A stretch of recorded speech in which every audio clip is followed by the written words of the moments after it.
My vaults are yours, Thorn, Baron Vance boasted, his heavy, ring-laden hand sweeping over a table littered with centuries. Old bearer bonds, blood diamonds, and priceless Renaissance artifacts. The air in the penthouse was thick with expensive cigar smoke and the metallic tang of desperation. Name your price. The debt is settled tonight. Choose any treasure. Leonidas Thorn, the undisputed alpha king of the northern syndicates, didn't look at the gold. His cold obsidian eyes bypassed the fortune entirely, landing instead on the quiet, trembling girl standing in the shadows holding an empty silver serving tray. Any treasure, Leon repeated, his voice a low, gravelly vibration that made the glass panes rattle. He pointed a single, leather-clad finger at her. I'll take the Omega. Wrap her up. The silence that followed Leon's demand was absolute. A heavy, suffocating blanket that snuffed out the ambient hum of the city miles below the penthouse glass. Rain lashed furiously against the floor-to-ceiling windows, mirroring the sudden, violent shift in the room's atmosphere. Isla's breath hitched in her throat. Her knuckles turned a stark, translucent white as she gripped the edges of the silver serving tray. She had spent the last 2 years in Baron Alistair Vance's employ, perfecting the art of invisibility. In a world ruled by ruthless alpha tycoons and predatory power brokers, an unregistered Omega like her was supposed to be a ghost seen only when pouring scotch, heard only when spoken to. She wore a simple, unadorned black uniform, her dark hair pulled back into a severe, invisible bun, doing everything in her power to hide the soft, sweet scent of rain and crushed jasmine that marked her secondary gender.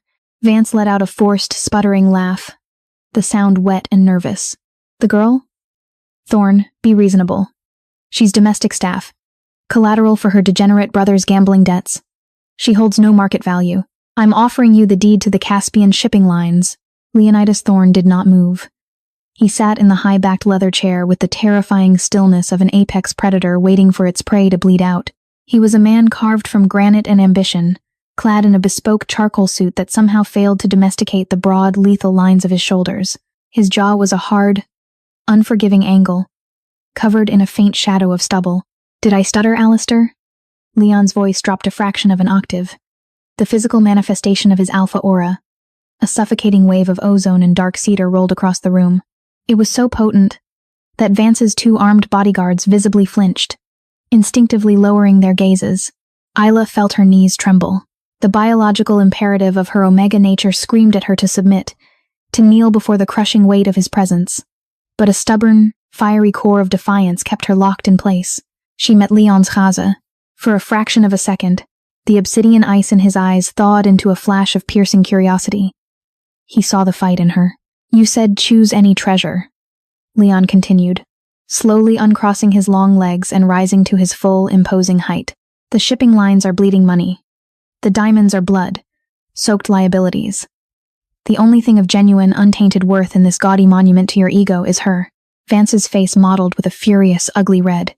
He looked at Isla, his eyes narrowing with a cruel, possessive glint. He didn't want her, he treated her like furniture, but the Baron despised losing anything he deemed his property. She owes me $3 million, Thorn. Her brother is a dead man if I ever catch him in my territory, Leon interrupted seamlessly. He reached inside his breast pocket, withdrew a sleek platinum money clip, and tossed it onto the table.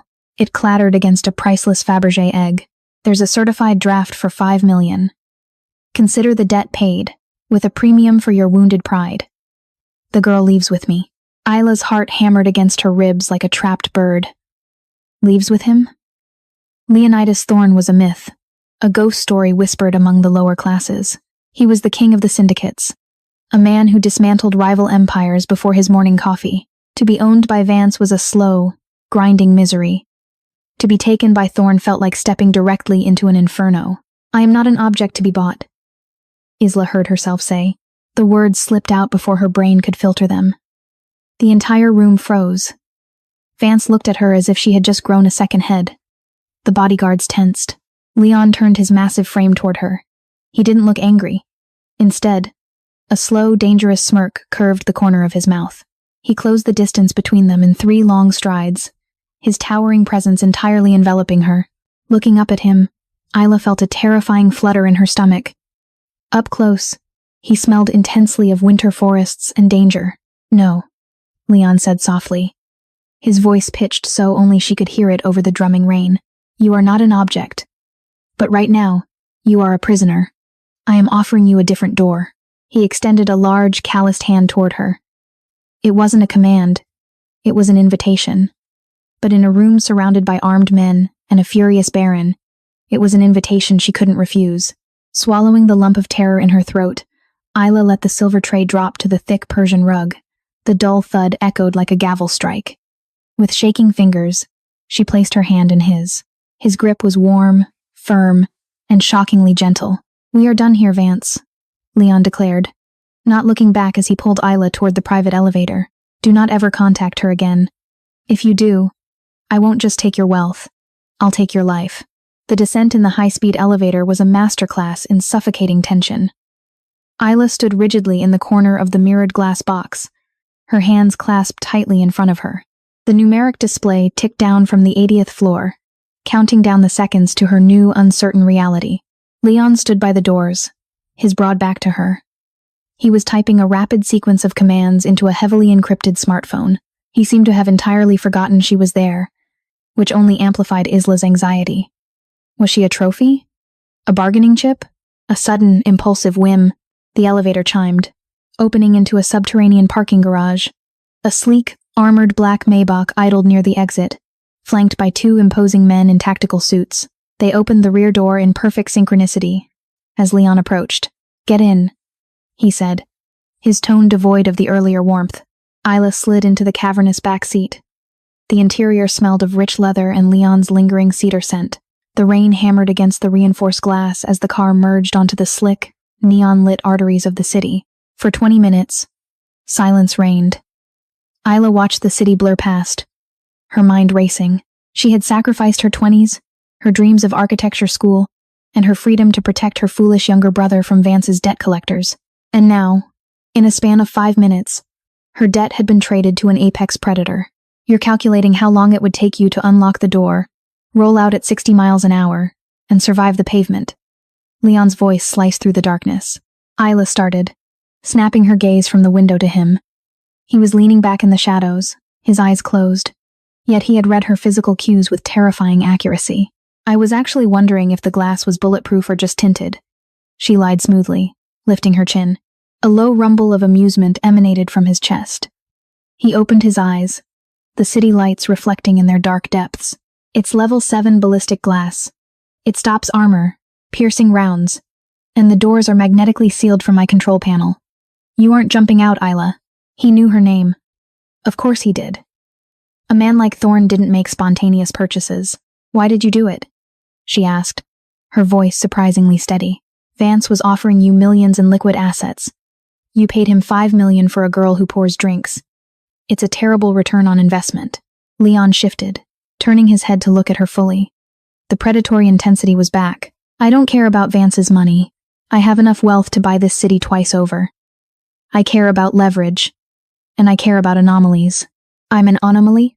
You are an unregistered Omega working in the inner sanctum of the most paranoid crime lord on the eastern seaboard," Leon stated, listing the facts coldly. "You bypassed the National Registry. You successfully suppressed your scent so well that Vance's Alpha Guards didn't even notice you were in heat last month. You're either a ghost, or you're the most disciplined creature I've ever met." Isla's breath caught. She instinctively crossed her arms over her chest, feeling horribly exposed. He had smelled it, through her suppressants, through the heavy cologne of the penthouse. He had known. "What do you want from me?" she whispered, the fight draining from her slightly. "For tonight?" "Sleep," Leon replied as the Maybach turned off the main highway onto a secluded, heavily wooded private road. The trees formed a dark canopy overhead, swallowing the city lights. "Tomorrow, we figure out what to do with you." The car finally glided to a halt before a massive, brutalist iron gate that swung open to reveal Thorne Manor. It wasn't a house. It was a fortress, built of dark stone and reinforced glass. It sat perched on a cliff overlooking a churning black ocean. It was terrifyingly beautiful. A severe-looking older woman in a tailored gray suit was waiting on the sweeping front steps beneath an umbrella. "Mrs. Gable will show you to your quarters," Leon said, stepping out of the car and buttoning his suit jacket. He didn't look back at her as he walked toward the main doors. "Do not try to leave the grounds. The perimeter is lethal." Isla followed Mrs. Gable through echoing, cavernous halls adorned with modern art and ancient weaponry. The wealth was staggering, but it felt cold. Finally, they reached a set of heavy oak doors on the east wing. "Your sweet miss," Mrs. Gable said. Her voice clipped but not unkind. "The wardrobe is stocked. Dinner will be brought up shortly. The master expects you in the conservatory at 8 tomorrow morning." Isla stepped into the room and gasped. It was massive, featuring a plush king-sized bed, a roaring fireplace, and a wall of glass looking out over the turbulent ocean. It was a suite fit for a queen, but as Mrs. Gable pulled the door shut, Isla heard the distinct heavy clunk of an electronic deadbolt sliding into place. She walked over to the sprawling bed, touched the ridiculously soft silk sheets, and let out a shaky breath. She was out of Vance's clutches, yes, but she had simply traded a rusty cage for a gilded one. The morning sun broke through the storm clouds, casting sharp golden shafts of light across Isla's suite. She hadn't slept. She had spent the night pacing the length of the room, cataloging the exits. None viable. The cameras, too, discreetly hidden in the molding, and the contents of the wardrobe. The closet was filled with designer gowns, silk loungewear, and expensive cashmere. A blatant display of ownership. Isla bypassed them all. When the heavy door unlocked precisely at 7:30, she stepped out wearing the exact same black domestic uniform she had worn the night before, washed in the bathroom sink and dried over a chair. A silent, hulking guard escorted her through the labyrinthine manor.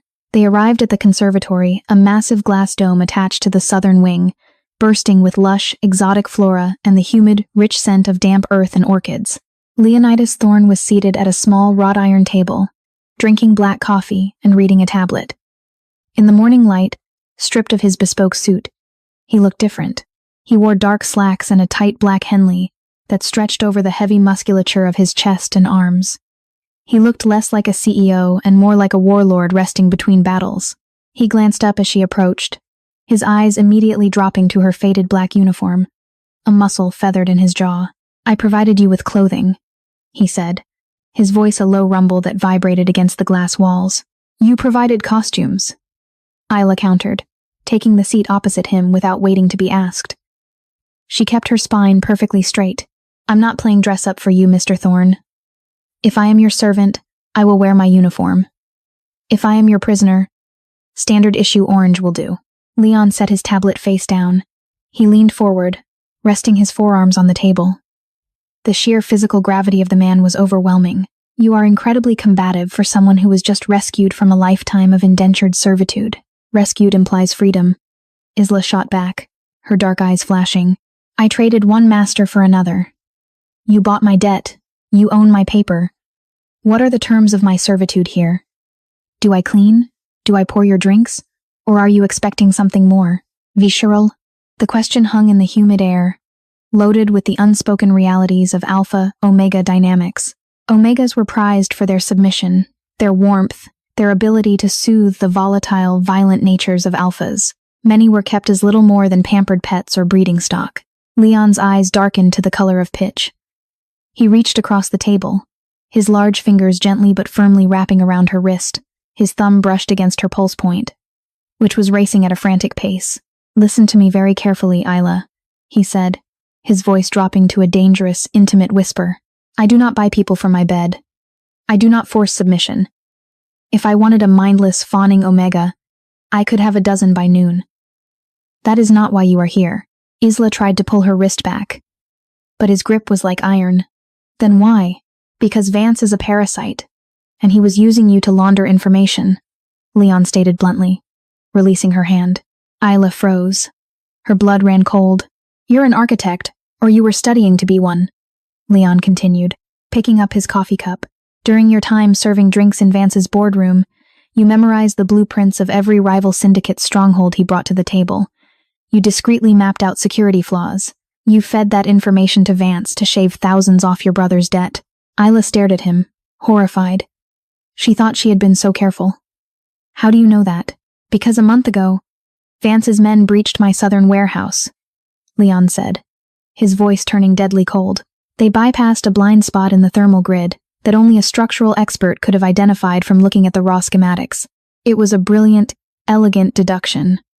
Vance is a brute. He doesn't have the intellect for it. I tracked the anomaly back to his penthouse. To you. Isla's mind spun. He didn't buy her because she was an Omega. He bought her because she was a strategic threat and an asset. So I'm here to build your defenses? She asked, her voice wavering. You are here because you have a brilliant mind trapped in a broken system. Leon corrected. Vance would have eventually killed you once you outlived your usefulness. Here, you will work for me. You will analyze my properties, identify weaknesses, and redesign my security protocols. In exchange, you get your life back. The debt is zeroed. You earn a salary. Isla felt the world tilt on its axis. And the locked door last night? A precaution. Leon said smoothly, You are flight risk. Until I know you won't run back to Vance or try to disappear into the wind, you are restricted to the manor grounds. Earn my trust, and the locks come off. He stood up, towering over the table. Now, go to your room, throw away that god-awful uniform and put on some real clothes. Your first briefing is in an hour. 2 weeks passed.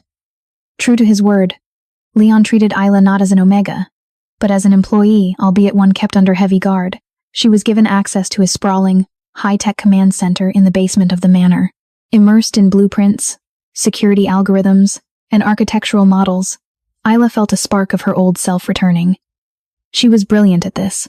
She found 3 catastrophic flaws in Thorn Manor's perimeter alone, presenting her findings to Leon with a sharp, uncompromising professionalism. She expected him to be insulted, a typical alpha angered by criticism. Instead, Leon was fascinated.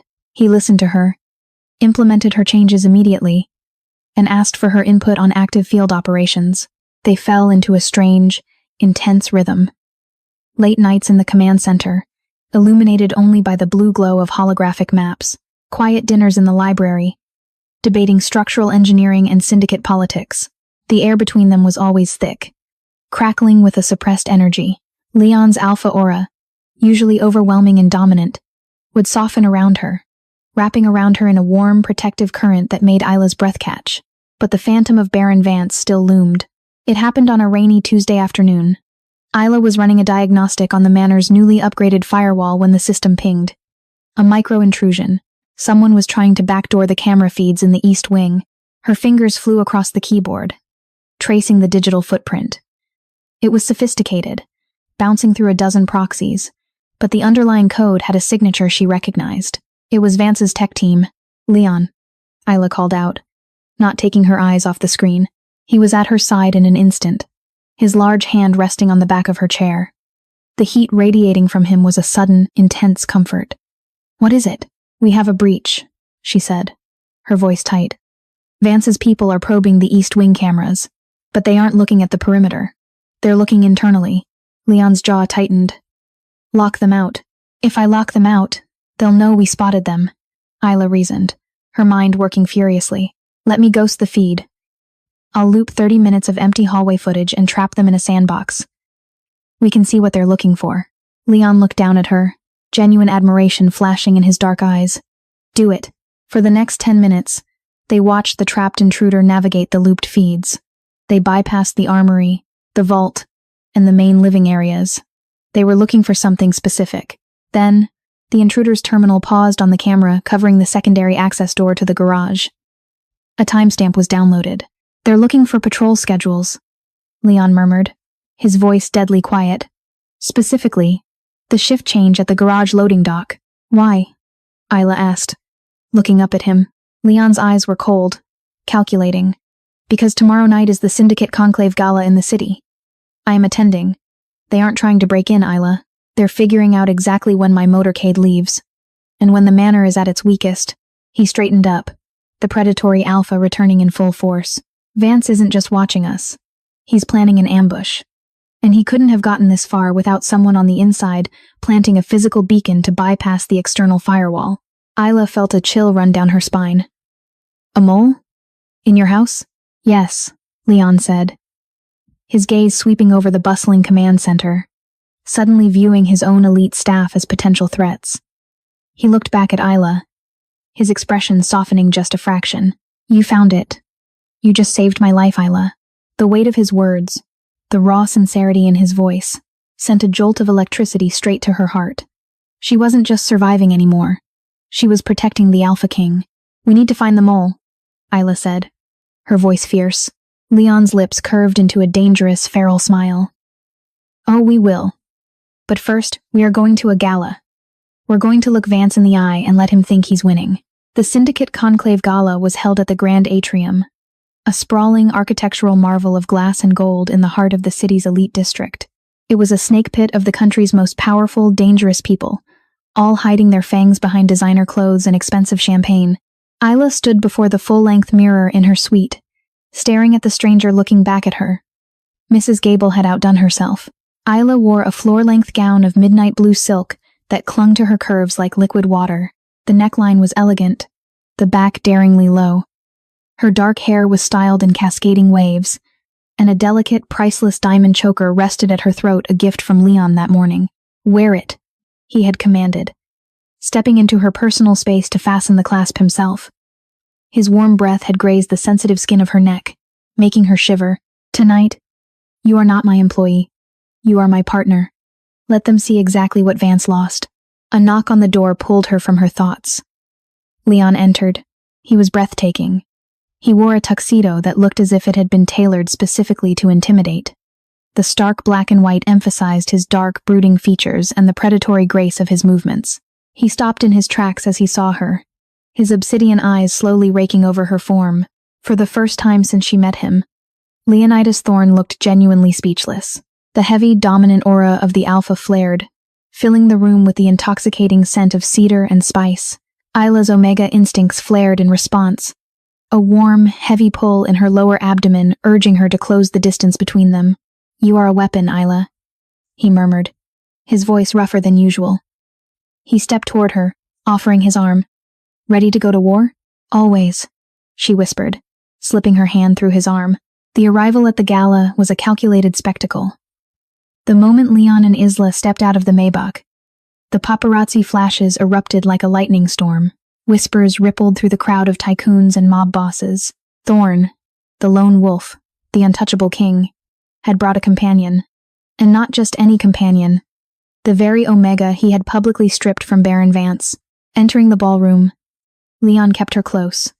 His hand rested firmly on the small of her bare back, his thumb idly stroking her skin. It was a possessive, protective gesture that sent continuous shocks of heat through her nervous system. They navigated the room, Leon engaging in clipped, terrifyingly polite conversations with rivals and allies alike. Isla played her part perfectly poised, observant, and silently cataloging every face, every whispered comment, every strained smile. Then, the crowd parted. Baron Alistair Vance stood in their path, holding a glass of amber liquid, his face a mask of forced joviality masking a seething, ugly rage. He looked at Isla, his eyes dragging over her body with a sickening familiarity. "Thorne," Vance said loudly, drawing the attention of the surrounding guests. "I see you've polished up my old silver." The insult was deliberate, designed to establish dominance. The air in the room plummeted in temperature. Leon did not raise his voice. He didn't have to. He took one step forward, placing himself slightly in front of Isla. The sheer, crushing pressure of his alpha aura slammed into Vance like a physical blow. Vance's face paled, and several nearby guests took involuntary steps back, coughing as the air grew heavy with ozone.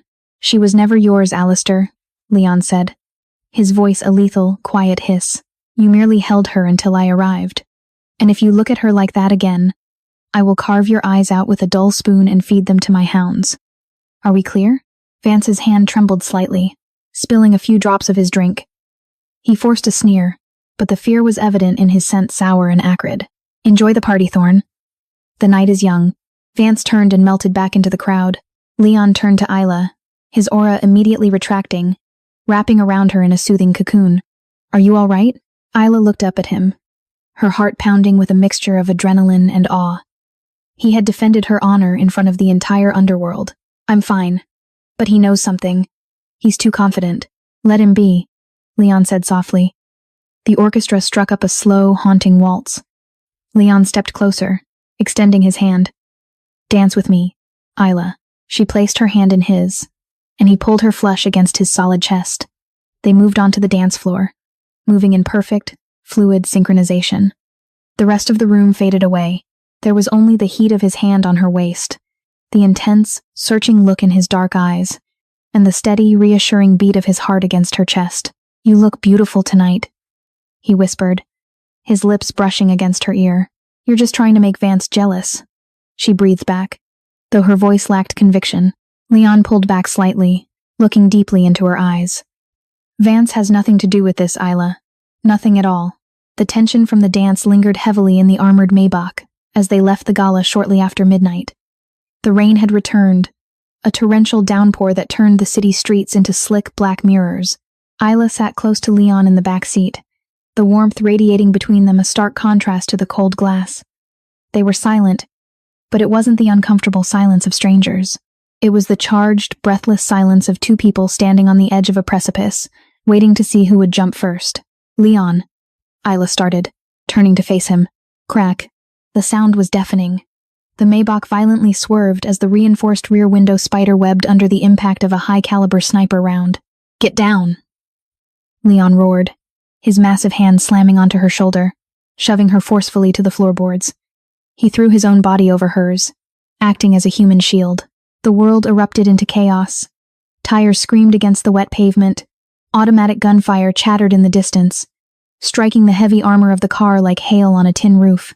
Their driver, a highly trained operative named Jax, cursed violently as he threw the massive vehicle into a brutal, evasive drift. "We're boxed in, boss," Jax shouted over the noise. 3 SUVs blocking the bridge. "They've got heavy munitions." Leon didn't flinch. His eyes were wide, alert, taking in the tactical situation in a fraction of a second. He pulled a heavy, customized handgun from a hidden holster under his tuxedo jacket. "Punch through the barricade, Jax." "Do not stop," Leon commanded. He looked down at Isla, who was pinned beneath him, her eyes wide with shock. He cupped her face with his free hand, his thumb stroking her cheekbone. "Look at me, Isla. Are you hit?" "No," she gasped, her heart threatening to crack her ribs. "I'm okay. Stay exactly where you are," he ordered. Leon rolled off her, kicking out the spider-webbed rear window with a sickening crunch of glass and metal. The cold, wet wind howled into the cabin. Leaning out into the storm, Leon returned fire, his shots methodical, disciplined, and deadly accurate.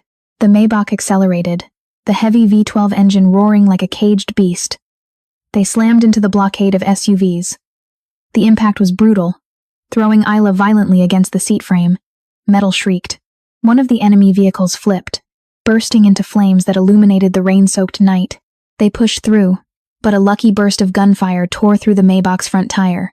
The car careened wildly, smashing through a guardrail and sliding into the dense, muddy embankment of the woods bordering the highway.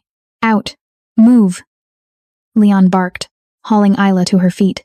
The driver, Jax, was slumped over the wheel, bleeding heavily from a head wound. Leon grabbed him by the tactical vest, hauling the heavy man out of the driver's seat while simultaneously laying down cover fire. "Isla, the medical kit under the seat. Grab it and run for the tree line." Isla didn't freeze. Her mind, trained to analyze chaotic blueprints, shifted into high gear. She grabbed the heavy red bag, ducked under a spray of bullets that sparked against the car door, and sprinted into the dark, wet woods. Leon followed seconds later, carrying the unconscious Jax over his shoulder as easily as if he were a child. They ran blind into the darkness, the sounds of shouting men and barking dogs echoing behind them. Vance's men were hunting them. After what felt like hours of agonizing navigation through the thick brush, Leon kicked open the door to an abandoned hunting cabin hidden deep within the preserve. It was one of his off-the-books safe houses. He laid Jax on the dusty floor, immediately applying pressure to the wound. "Isla, the kit. Now." She dropped to her knees beside him, ripping the bag open. She handed him gauze, bandages, and antiseptic with surgical precision. Despite the terror, she was remarkably calm. Leon worked quickly, stabilizing the driver. Only when Jax was bandaged and breathing evenly did Leon slump back against the wooden wall, exhaustion finally pulling at his features. He looked at Isla. Her beautiful gown was ruined, soaked in mud and rain. Her hair was a tangled mess, but to Leon, she had never looked more magnificent. "You didn't panic," he observed, his voice raspy. "Panic is inefficient," Isla replied, though her hands were finally beginning to shake as the adrenaline receded. She looked down at Leon, A dark, wet stain was spreading across the white fabric of his tuxedo shirt, just below his shoulder. "Leon, you're bleeding." He glanced down as if he hadn't noticed. "A graze." "It's nothing. Take the jacket off," she ordered, her voice brooking no argument. He smirked weakly, complying. He stripped off the ruined tuxedo jacket and the bloody shirt, revealing a torso mapped with old scars and corded muscle. Isla swallowed hard. She moved closer, soaking a cloth in antiseptic. "This will sting," she warned. "I've had worse," he murmured, as she gently cleaned the bullet crease on his shoulder. The proximity between them became overwhelming. The tiny cabin was filled with the heavy, intoxicating mix of his cedar scent, the metallic tang of blood, and the sweet, rain-washed jasmine of her own omega pheromones. Leon's hand reached out, catching her wrist to stop her movements. He looked deeply into her eyes, the walls he built around himself finally crumbling. "I knew Vance was planning an ambush," Leon confessed softly, his thumb tracing the veins on her wrist. "I knew the risks, but I took you tonight anyway. Do you know why?" Isla shook her head, unable to speak. "Because I couldn't bear to leave you behind," he admitted, his voice a raw, vulnerable rasp. "Because the thought of you locked in that manner while I was out here, it terrified me. You've become my absolute weakness, Isla." He reached up, his hand cupping the back of her neck, pulling her down. Isla didn't resist. She met him halfway. The kiss was desperate, bruising, and tasted of rain and copper. It was an explosion of pent-up tension, a claiming of equals in the dark. Isla buried her hands in his hair, kissing him back with a fierce, possessive hunger that shocked them both.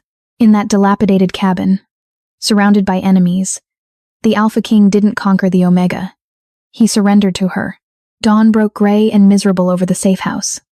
A heavily armed extraction team, summoned by a secure distress beacon Leon carried, arrived in tactical helicopters to pull them out. By the time they returned to Thorn Manor, the atmosphere was lethal. Leonidas Thorn was no longer the vulnerable man from the cabin. He was the king, and someone had tried to assassinate him in his own territory. Isla stood in the command center, still wearing a tactical jacket someone had thrown over her ruined dress. She was staring at the screens, cross-referencing the data from the micro-intrusion 2 days ago with the exact location of the ambush. Leon stood behind her, flanked by his top lieutenants. He had a fresh bandage on his shoulder, but he ignored the pain, his presence dominating the room like a thundercloud. "The ambush was perfectly timed," Isla said, her fingers flying over the keyboard. "They knew exactly when we would cross that specific bridge. They couldn't have known that unless they had our GPS routing. And that routing is only generated 10 minutes before departure. On their 6 to when we Tino degenated. It's generated here." Marcus, Leon's massive, heavily scarred head of security, said grimly. "On a closed-loop system." "Exactly," Isla said, turning to look at Marcus. "Which means the mole didn't just plant a physical beacon. They accessed the closed-loop system directly from this room." Marcus bristled, his alpha pride offended by an Omega lecturing him on security. "Impossible. I vet everyone in this room personally. Nobody touches those terminals without my authorization." "That's the point," Isla said, her voice dropping to a dangerous calm. She turned back to the screen and pulled up the security logs she had quietly recovered from her sandbox trap 2 days prior. The micro-intrusion Vance launched wasn't to look at the garage patrol schedule. It was a distraction. While we were looking at the fake feed, a localized terminal in this very room was quietly downloading the routing algorithm. She hit a key, displaying the user ID associated with the download. The room went dead silent. The ID belonged to Marcus. Marcus blanched. He stepped back, his hand instinctively dropping to the sidearm at his waist. "Boss, she's lying. She's Vance's girl. She framed me." Leon didn't yell. He didn't draw a weapon. He simply turned his head to look at Marcus, his eyes blacker than the abyss. The temperature in the room plummeted. The sheer, suffocating pressure of his alpha command hit the room so hard that several tech analysts physically collapsed into their chairs, gasping for air. "Take your hand off your weapon, Marcus," Leon commanded, his voice a quiet, terrifying rumble. Marcus shook, his face sweating profusely under the psychic weight of Leon's dominance. Slowly, agonizingly, he moved his hand away from his gun. 30 years, Leon said softly, taking a slow step toward his head of security. 30 years your family has served mine, And you sold my routing to Vance? Why? He had my daughter. Marcus choked out, tears of terror and shame spilling down his scarred cheeks. Vance found out about her. He threatened to take her if I didn't give him your coordinates. I had to, boss. I had to. Leon stopped inches from Marcus. The silence stretched, tight as a piano wire. Isla watched, her heart in her throat. By the brutal laws of the syndicates, treason was punishable by immediate death. You should have come to me, Leon said, his voice laced with heavy, bitter disappointment. I would have burned Vance's city to the ground to get your daughter back. But you chose to betray the pack. Leon turned his back on Marcus, looking at two of his guards. Strip him of his weapons. Exile him from the territory. If I ever see his face in my city again, I will kill him. As for his daughter, send a strike team to Vance's holding facilities. Get her back, and then give her enough money to disappear. The guards dragged a sobbing Marcus from the room. Leon turned to Isla. The lethal, terrifying aura vanished the moment he looked at her, replaced by a profound, exhaustion-laced respect. You found the leak, he said quietly. You saved my empire, Isla. Now, Isla said, her eyes burning with a fierce dark light that mirrored his own. We destroy Vance's. The retaliation of the Alpha King was not a noisy, chaotic shootout. It was a masterclass in total, systemic annihilation. Over the next 48 hours, Leonidas Thorne did not sleep. He and Isla orchestrated a financial and logistical siege from the Manor's command center. Utilizing Isla's intimate knowledge of Vance's infrastructure and Leon's overwhelming resources, they dismantled the Baron piece by piece. They hacked his offshore accounts, draining his liquid assets and donating the funds to untraceable charities. They intercepted his illegal shipping containers, turning the evidence over to the federal authorities. They bought out his corrupt political allies, stripping Vance of his protection. By Thursday morning, Baron Alistair Vance was not just broke. He was a hunted man with a federal warrant on his head, and a dozen rival syndicates looking to carve up his remaining territory. He had been ruined without a single bullet fired by Leon's men.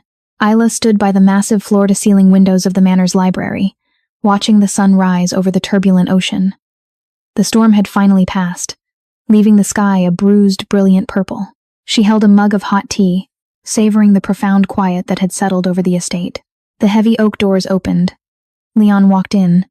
He looked exhausted, his tie discarded, his collar unbuttoned. He walked slowly over to the windows, standing beside her, looking out at the horizon. It's done, Leon said softly. Vance is finished. He's currently fleeing the country on a rusted cargo ship.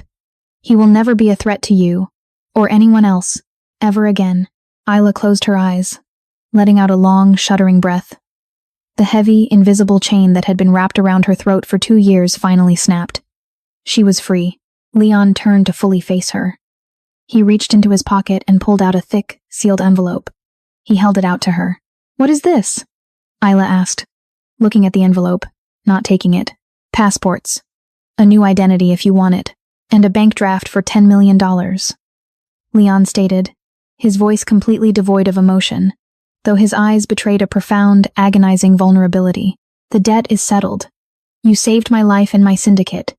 You have more than earned your freedom, Isla. The doors are open. You can walk away. Isla stared at the envelope. It was everything she had ever dreamed of when she was pouring drinks in Vance's penthouse. Total freedom. Wealth. The ability to disappear and start over. She looked up at Leonidas Thorne.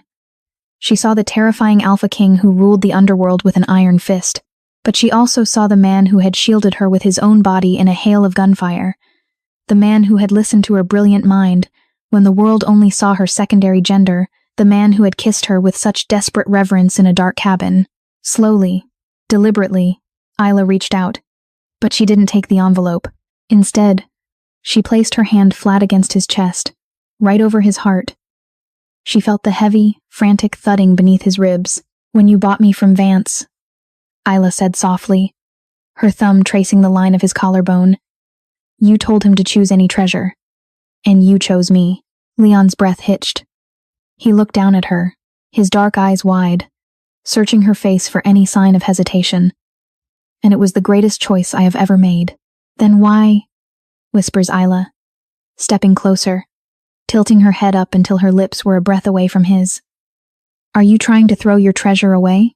A jagged, emotional sound tore from Leon's throat, a sound of profound relief and overwhelming possessiveness. He dropped the envelope to the floor, his massive arms wrapping around her waist, pulling her flush against him. He buried his face in her neck, inhaling the sweet, intoxicating scent of jasmine that he no longer had to suppress, that belonged entirely to him. "Stay," he begged, the Alpha King completely surrendering his crown to the woman in his arms. "Stay, and rule this empire with me." Isla smiled against his skin, her arms wrapping tightly around his broad shoulders.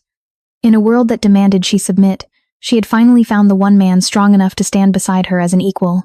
"Try and make me leave, Alpha," she murmured, right before he kissed her, sealing their bond not with a contract or a debt, but with a choice. The fragile peace lasted exactly 6 hours.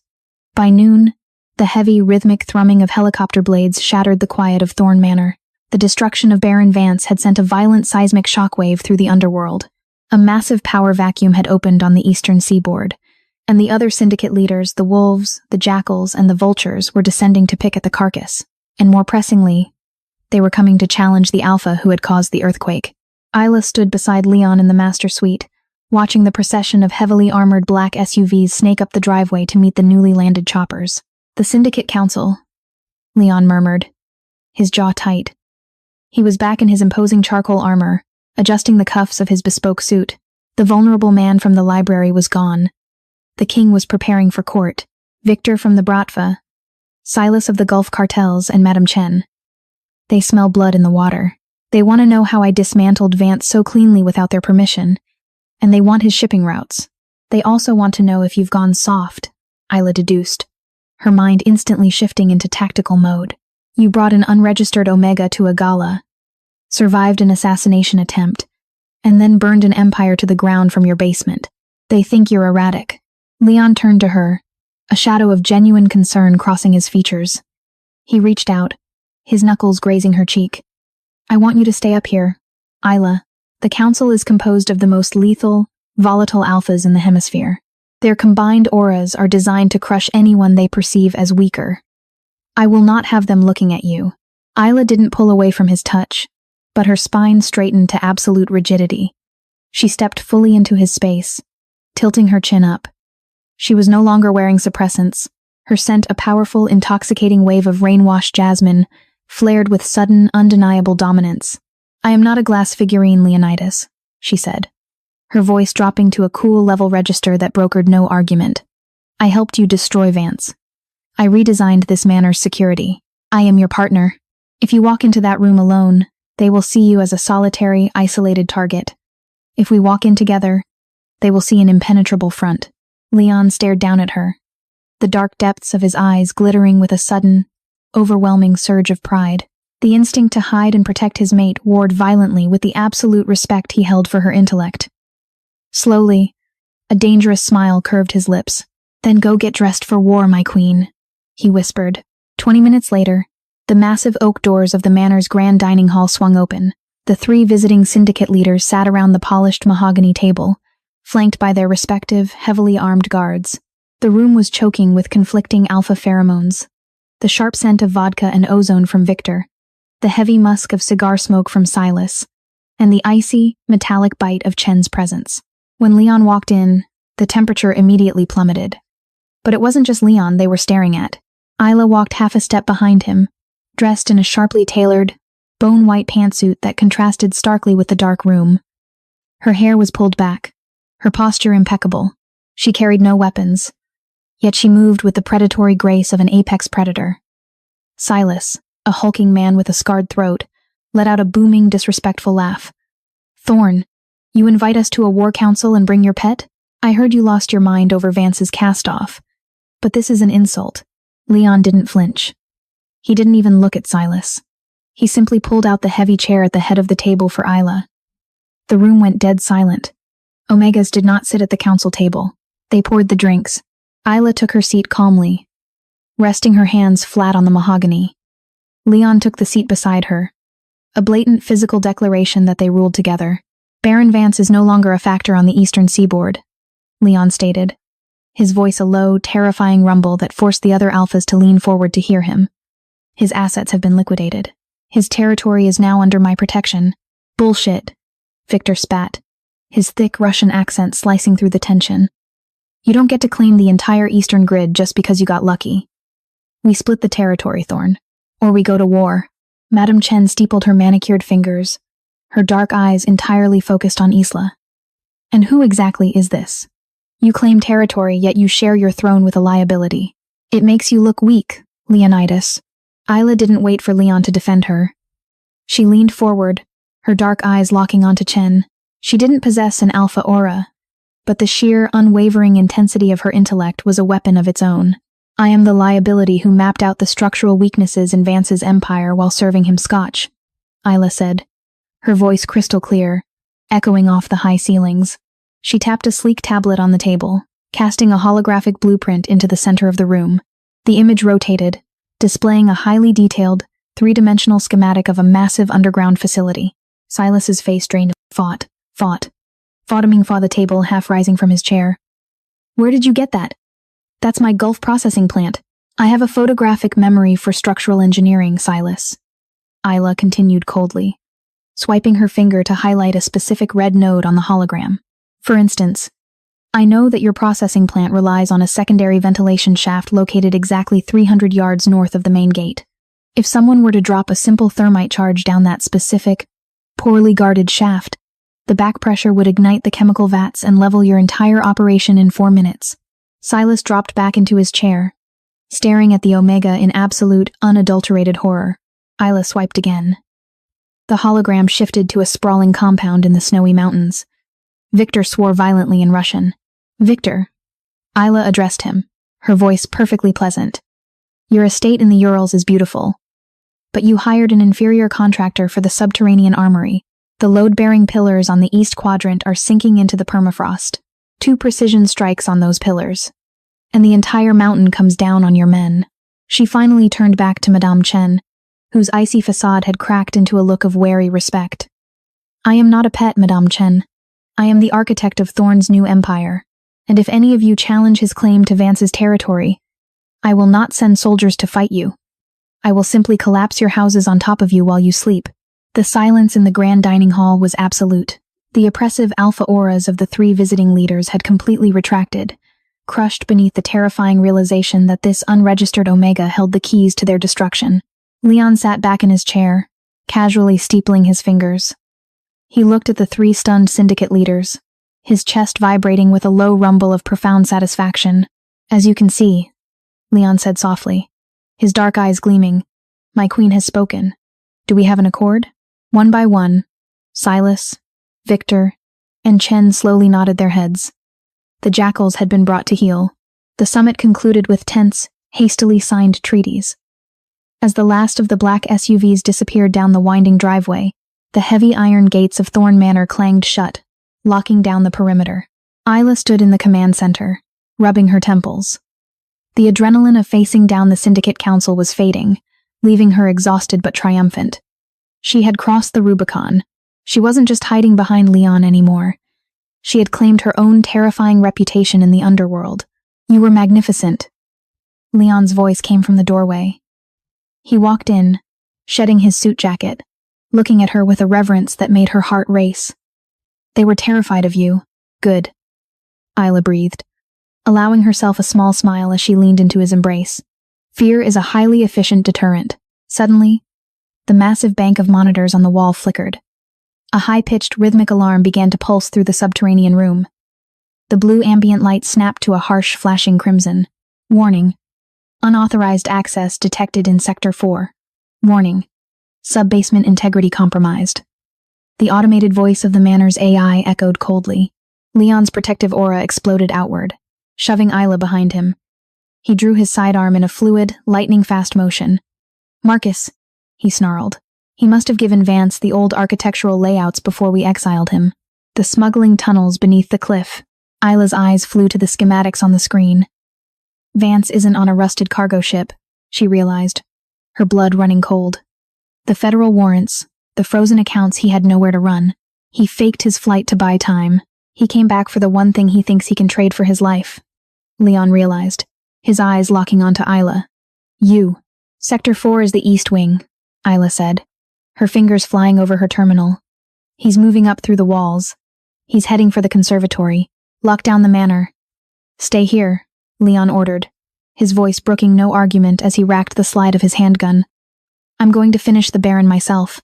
Before Isla could argue, Leon was out the door, sprinting down the corridor with terrifying speed. Isla didn't stay put. She knew Leon was lethal, but Vance was a cornered, desperate animal, and he had likely brought a rogue kill squad with him through the tunnels. She couldn't let Leon walk into a blind ambush. She pulled up the newly coded interface she had spent the last 2 weeks building the complete redesign of Thorn Manor's internal defense grid. She tapped into the conservatory's environmental controls. Meanwhile, 3 floors up, Baron Alistair Vance kicked open the heavy oak doors of the conservatory.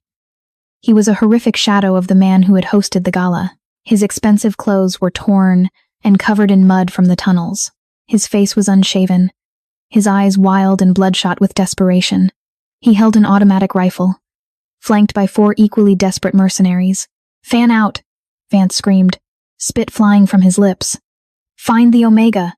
Thorn won't risk her life. We take her. We walk out of here with our money." The mercenaries moved into the lush, humid jungle of orchids and massive ferns. Suddenly, the heavy iron doors Vance had just kicked open slammed shut with a deafening metallic clang. The heavy magnetic deadbolt slid into place with a mechanical hum. Vance spun around, firing a panicked burst of rifle fire into the door. The bullets sparked and ricocheted harmlessly off the reinforced iron. "What the hell is going on?" one of the mercenaries shouted. A soft, feminine voice echoed from the hidden surround sound speakers concealed within the foliage. "You always were incredibly predictable, Alistair." Isla's voice floated through the humid air, calm and dripping with disdain. "Did you really think I would redesign the perimeter and leave the interior vulnerable?" "Isla," Vance roared, looking wildly at the glass ceiling. "Show yourself, you little bitch. I own you. You own nothing," she replied smoothly from the safety of the command center. "And you are currently standing in a structurally reinforced, airtight terrarium." Vance's eyes widened in sudden, dawning horror. "Initiating botanical preservation protocol," Isla's voice announced clinically. The heavy ventilation grates lining the floor of the conservatory snapped shut. From the ceiling vents, a thick, white gas began to pour into the room. It wasn't poison Isla wouldn't damage the exotic plants, but it was a highly concentrated, weapons-grade halothane knockout gas. "Shoot the glass!" Vance screamed, raising his rifle and firing wildly at the floor-to-ceiling windows overlooking the ocean. The mercenaries joined in, a deafening cacophony of gunfire tearing through the beautiful foliage. But Isla had upgraded the manor. The bullets flattened against the level 7 ballistic glass, leaving nothing but minor spiderweb cracks. They were completely trapped. Within 30 seconds, the mercenaries began to drop, their heavy bodies crashing into the ferns. Vance staggered, coughed violently as the thick white gas filled his lungs. He dropped his rifle, clawing uselessly at his throat, his knees buckling under the chemical weight. Through the blur of his fading consciousness, Vance saw the heavy iron doors slide open. The gas began to vent outward into the hallway. Leonidas Thorn walked into the room. The Alpha King didn't even have his gun raised. He walked slowly through the dissipating white fog, his boots crunching on the spent bullet casings. Vance collapsed onto his back, completely paralyzed by the gas, though his eyes remained open, locked in absolute terror on the man towering over him. Leon looked down at the ruined Baron. He didn't yell. He didn't gloat. He simply looked at Vance with the cold, detached boredom one might give an insect before stepping on it. Isla stepped into the conservatory a moment later, walking up to stand perfectly flush against Leon's side. She looked down at her former master, her face a mask of serene, untroubled power. "You see, Alistair," Leon said softly, his deep voice vibrating in the quiet room. "You told me to choose any treasure. You just didn't realize that the treasure was a trap." Leon turned his head, looking at Isla. The terrifying king melted away, leaving only the man who loved her fiercely and completely. He reached out, his large hand cupping the back of her neck, pulling her in for a slow, claiming kiss amidst the ruins of their enemy's final, pathetic attempt at revenge. They had survived the fire, and together, they would rule the ashes. The story of Leon and Isla reminds us that true worth is never dictated by the labels society forces upon us, but by the strength of our character, the brilliance of our minds, and the courage to claim our own agency. Love, in its most powerful form, is not about dominance or submission. but about recognizing the equal fire in someone else's soul and choosing them, fiercely and freely, against all odds. If this dramatic tale of power, survival, and unbreakable bonds kept you on the edge of your seat, please like, share, and subscribe for more cinematic, heart-pounding stories. Your support helps bring these immersive worlds to life.